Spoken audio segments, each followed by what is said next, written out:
Ternyata peringkat pertama orang terkaya di Indonesia sudah bukan Bapak Budi Hartono lagi.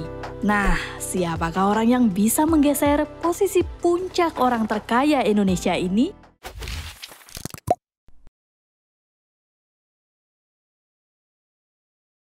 Hai semuanya, selamat datang di YouTube channel tentang uang.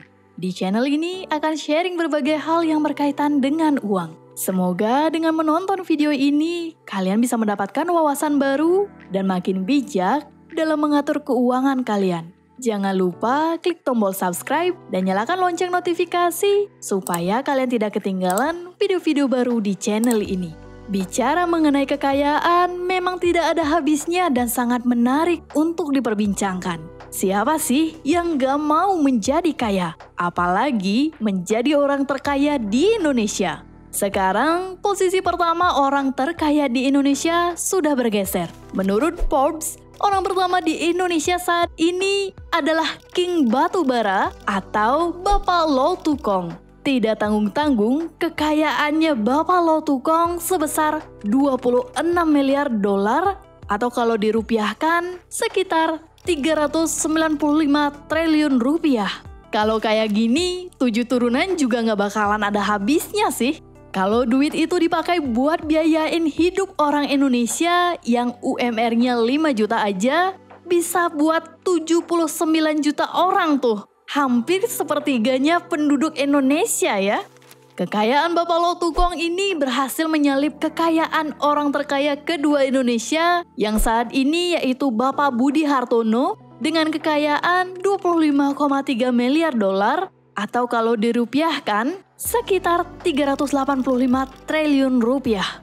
Dan di urutan ketiga ada saudaranya Bapak Budi Hartono, yakni Bapak Michael Hartono dengan kekayaan sebesar 24,2 miliar dolar atau kalau dirupiahkan sekitar 368 triliun rupiah. Dengan kekayaannya itu juga, Bapak Lou Tukong berhasil menjadi orang terkaya nomor 54 di dunia menurut Forbes. Siapa sih King Batubara ini? Bapak Lou Tukong yang lahir pada tanggal 17 April 1948 di Singapura adalah orang di balik PT Bayan Resources Terbuka atau Bayan Group. Lebih tepatnya sebagai direktur utama dan pemegang sebagian besar saham dari PT Bayan Resources Terbuka. Bapak Lou Tukong menghabiskan masa mudanya di Singapura dan pada 1968 beliau bekerja di perusahaan keluarganya di bidang konstruksi. Lalu pada 1969 sampai 1971, beliau mengikuti berbagai pelatihan konstruksi di Jepang untuk belajar dan mendalami ilmunya.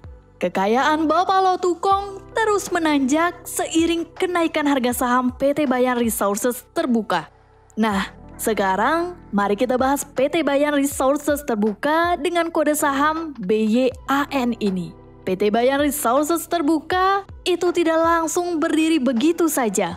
Kita akan mulai dari tahun 1973, di mana beliau mulai menjalankan bisnis di Indonesia dengan mendirikan PT Jaya Sumpails Indonesia atau JSI sebagai kontraktor pekerja tanah, kerja umum, dan struktur kelautan. Pada tahun 1988, JSI merambah ke pertambangan batu bara kontrak dan menjadi kontraktor tambang terkemuka hingga tahun 1998. Pada saat itu, beliau mengakuisisi PT Gunung Bayan Pratama Coal dan PT Dermaga Perkasa Pratama dan menyatukan kedua perusahaan itu menjadi PT Bayan Resources Tbk.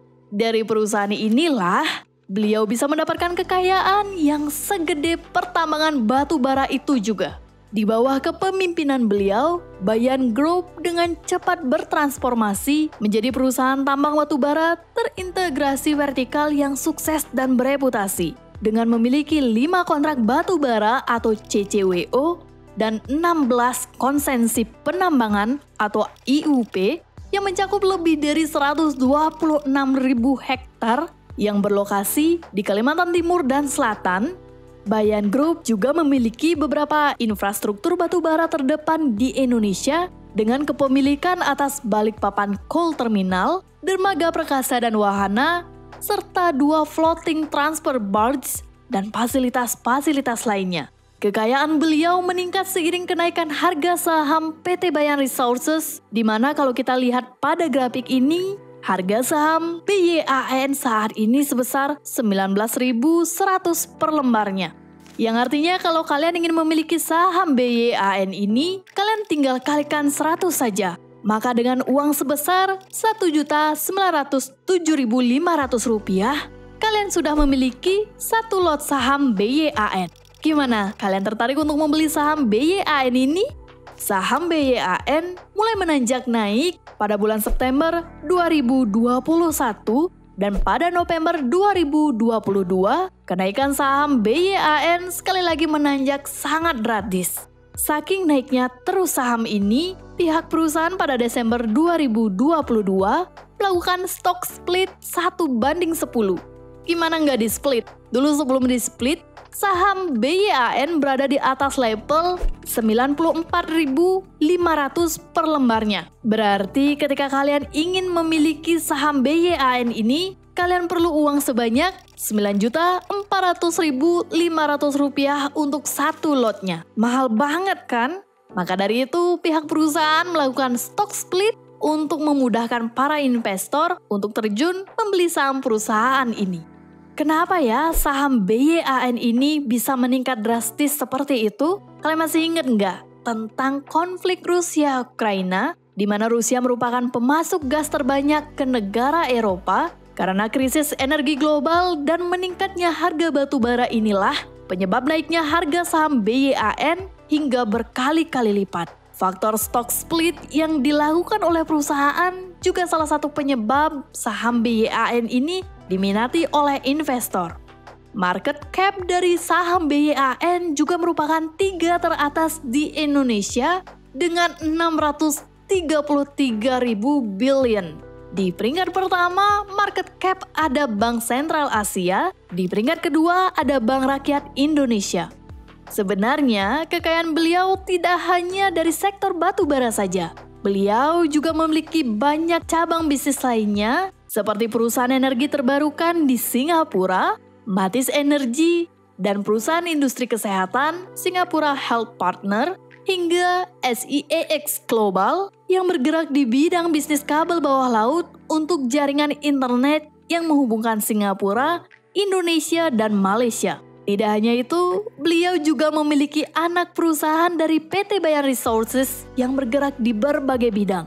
Jika kalian search marketscreener.com, lalu cari Tuk Kwong Lo, dan kalian geser ke bagian holding of Tuk Kwong Lo, maka kalian akan melihat beberapa saham yang dipegang oleh beliau, seperti PT Bayan Resources Tbk dengan 61% kepemilikan saham, lalu Matis Energy Limited dengan 18,4% kepemilikan saham, dan Wine Mill Group Limited dengan 9,17% kepemilikan saham. Ingin menjadi orang terkaya memang tidak mudah.